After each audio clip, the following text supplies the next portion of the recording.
তো hi guys, আজকে তোমাদের সাথে শেয়ার করবো একটা মিনি ব্লগ বলতে একটু ছোটো ব্লগ শেয়ার করব। তো ছোটো ছোটো ক্লিপ নিয়ে আসলে সেটাই অ্যাড করে এডিট করে তোমাদের শেয়ার করছি। তো এখানে দেখতে পাচ্ছি সকালবেলা উঠে পড়েছিলাম। উঠে সব থেকে প্রথমে যেটা আমার কাজ, অন্যদের ঘুম থেকে তুলে পাপা স্নান করে দেয়। তো আমি এখানে দুধটাকে অলরেডি গরম করে নিয়েছিলাম। এবার দুধটা আমি গ্লাসের মধ্যে ঢেলে নিচ্ছি। আর তোমরা বলবে ছাঁকনি দিয়ে কেন ছাঁকছি? ছাঁকনি দিয়ে ছাঁকার একটাই কারণ, কেন আমার ছেলে দুটো একদম দুধের শর্ট পড়ে থাকলে খাবে না। ওইটাই আমার পাপা বলেছে তুমি দুধ ছেঁকে দেবে। দুধটা ছাঁকতে গেতে কতটা দুধ পড়েও গেল। তো দেখতে পাচ্ছি দুধগুলো ছাঁকা হয়ে গেছে অবশ্য আমার। আর একটু হরলিক্স দিয়ে দেবো, কেন ওরা দুধের স্মেল একদম সহ্য করতে পারে না। একটু হরলিক্স দিয়ে দিলে ভালো, ওরা খেয়ে নেয়। আর না হলে ওরা সেই শর্ট তো একদম খায় না, প্লাস দুধও খেতে চায় না। তো হরলিক্স দিলে ওরা খেয়ে নেয়। তো দুটো গ্লাসে আমি হরলিক্স দিয়ে দিচ্ছি। ওদের পাপা ওদেরকে স্নান করাতে নিয়ে গেছে, তখন দুধগুলো আমি ঠান্ডা করে নেবো। কারণ স্কুলের টাইম হয়ে গেছে, ওরা যেহেতু দেরি করে স্কুল যায়, কেন বাড়ির সামনে স্কুল অবশ্য। ওরা ঘুম থেকে উঠতে দেরি করে, জানোই তো বাচ্চা 8টা থেকে স্কুল। তো ওদের স্কুলে যাত্রার তুলে পাপা স্নান ফান করাচ্ছে, আমি এদিকে দুধগুলোকে গরম করে ঠান্ডা করতে দিয়ে দেবো। তো তখন ওরা স্নান করে আসবে, দুধগুলো ঠান্ডা হয়ে যাবে। এবার ওদেরকে ড্রেস ফ্রেস পরে দিচ্ছি।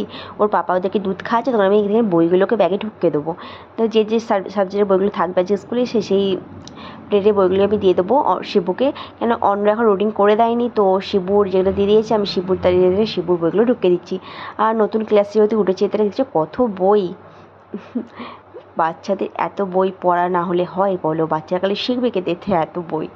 তো আমাদের বেলা একটা অন্য ছিল, এদের বেলা একটা অন্য, তাই না? তো যেই বইগুলো লাগবে স্কুলের তারই আমি সেই বইগুলো দিয়ে দিচ্ছি। তো ম্যাম ডায়েরিতে লিখে দেয়নি, বইতেই লিখে দিয়েছে। তো ওই তারে বই আমি দেখে দেখেই দিয়ে দিচ্ছি সব কিছু। আর ওদিকে তোর পাপা ওদেরকে খাওয়াচ্ছে, এদিকে আমি ব্যাগগুলো রেডি করে দিই, প্লাস ওদের তো রেডি আমি করে দিয়েছি।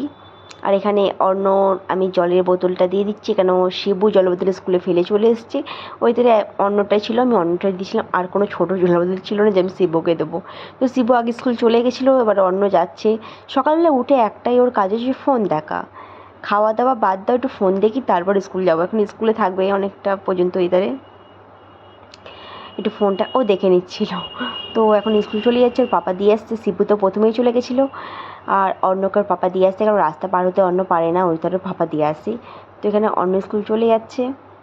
আর এখন স্কুল যাবে, তখনই ঘরটা একটু শান্তি বন্ধুরা। আর তারপর আমি এখানে চা বসিয়ে দিয়েছিলাম, যেহেতু আমার বর আর ভাই স্নান করতে চলে গেছিলো। এই তার আমি চাটা বসিয়ে দিলাম, কেন ওরা স্নান ফান করে চাটা খেয়ে নেবে। তো তারপর দোকানে যাবে, দোকানেও তো কাজ আছে, তাই না? দোকান খোলা, দোকান প্রথমে সকালে খুলে চলে আসি, তারপর চা ফা খেয়ে তারপর যাবে চা নাস্তা করে। এদের চাটা ভেঙে করে নিলাম। আর আমারও তো ব্রাশ ফ্রাশ করা হয়ে গেছিলো। আর এখানে জল নিলাম, 1 গ্লাস জল নিয়ে একটু জানলার সামনেটা দাঁড়িয়ে দাঁড়িয়ে খাচ্ছিলাম সকালবেলা। তো ওই তারে একটু জল খেয়ে নিচ্ছিলাম। চা খাওয়ার আগে আমি 1 গ্লাস করে জল খেয়ে নিই, দেখতেই পাচ্ছ। তো বাইরের দৃশ্যটা অনুভব করতে করতে আমি জলটা এখানে খেয়ে নিচ্ছিলাম। আর বন্ধুরা, আমার মতো তোমাদের কার কার শুধু জল খেতে একদম ভালো লাগে না? আমার শুধু জল খেতে আমি একদম পছন্দ করি না। তাও সকালবেলা একটু শুধু জলই খাই, কেন সকালবেলা কী দিয়ে জল খাবো, তাই না? শুধু জলটা খাওয়া কিন্তু বেটার সব থেকে। খেজুর থাকলে খেজুর দিয়ে মাঝে মাঝে খাই, কিন্তু খেজুরটা ফ্রিজে একদম ছিল না। ওই তারে শুধু জলটা খেয়ে নিচ্ছি।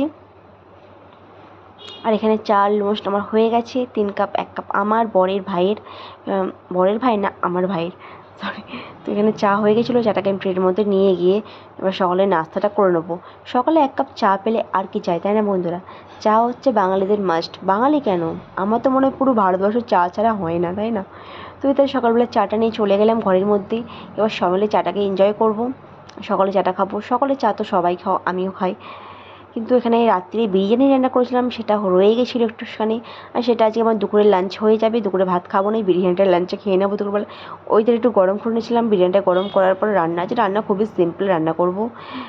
কচু ছিল, কচু আলুতে বেগুন দিয়ে একটা সবজি করে নেবো, আর ভাত, জাস্ট সিম্পল রান্না। আর এখানে টিউশন যাবে, অন্যরা স্কুল চলে এসেছিলো, তোরা ঘুমাচ্ছিল। এবার স্কুল যাবে, টিউশন যাবে, টিউশন যাত্রা ওদের তুলে দিচ্ছিলাম। আর এটার শিবু তো প্রথমে উঠে পড়েছিল, এবার অন্যকে শিবু তুলছিল, দেখতেই পাচ্ছ ও একদম উঠছিল না।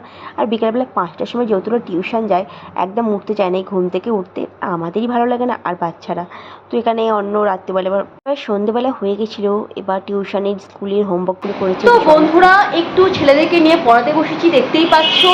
এদেরকে একটু না নিয়ে পড়াতে বসলে একদম হবে না। ওদিকে রান্না বসে দিয়ে আমি একটু পড়াতে বসেছি, কেন হোমওয়ার্কগুলো কমপ্লিট না করে সকালে স্কুল যাবে। ওই তারা হোমওয়ার্কগুলো কমপ্লিট করেছে টিউশনে, আর স্কুলে দুটো হোমওয়ার্ক কমপ্লিট করেছে। হ্যাঁ, স্কুল তো যেতেই হবে, স্কুল না গেলে হয় নাকি?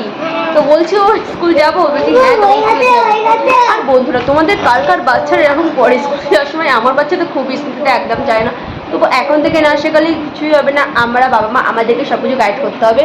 তো একটু হোমওয়ার্কগুলো করাতে বসে দেখতেই পাচ্ছ অন্য শিবুকে নিয়ে, আর ওদিকে রান্না অলমোস্ট বসে দিয়েছি। চলো এদিকে হোমওয়ার্কটা করে তারপর রান্নাটা কী করে সবটা শেয়ার করবো রাত্রিরে আমাকে রান্না করতে বন্ধুরা একটু স্থানীয় ভালো লাগে। তো অন্যকে একটু হোমওয়ার্কের পর বই পড়ে নিয়েছিল বন্ধুরা। আজকে ভিডিওটা এখান পর্যন্তই। তো ভিডিওটা ভালো লাগলে প্লিজ সাবস্ক্রাইব করে দিও, লাইক করে দিও, কমেন্ট করে দিও। অবশ্যই কমেন্ট করে জানাবে বন্ধুরা তোমরা ভিডিওটা কোত্থেকে দেখছো, আর আমার ভিডিও তোমাদের কীরকম লাগে সেরকম জানতে ভুলবে না। তো বাই বাই, গুড নাইট।